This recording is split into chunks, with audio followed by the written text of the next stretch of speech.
So okay mga paps, musta pala? Ngayong araw pala, tuturuan ko kayo kung paano sukatin yung thickness ng brake rotor natin. Okay? So simulan na natin to mga paps. Bakit ko tuturo yung pagsukat ng thickness ng brake rotor?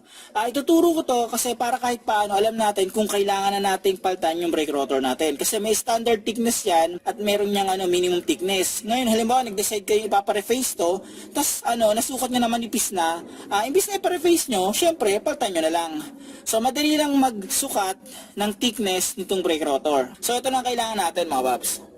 So kailangan natin ito, yan, yung vernier caliper kung wala kayong micrometer. Tapos kuha kayo ng yan, piso. So 2 piso kuha kayo. Yan.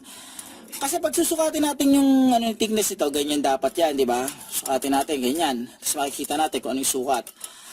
Ang problema kasi mga paps, sa micrometer kasi, yung micrometer pag ganun yung yung pinaka ipitan niya pag ganun, okay? Ngayon, pag susukatin kasi natin yung brake rotor, hindi natin pwedeng isama sa sukat itong pinakakalawang. Yan, itong part na to. So susukatin natin itong nasa gitnang part, ito, yan. Ngayon, since wala tayong micrometer, gagamit tayong vernier caliper. Okay, so ang gagawin lang natin ganito. Lalagyan natin piso dito, yan, piso dyan, tapos ipitin natin ng vernier caliper. So sa akin manual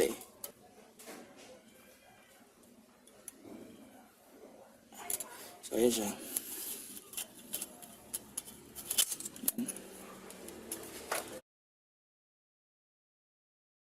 So nakuha ko dito ay 26.6. Okay, tatandaan natin So ang next natin kukunin yung thickness ng dalawang coin. So ang thickness ng dalawang coin ay 4 mm yung thickness niyan.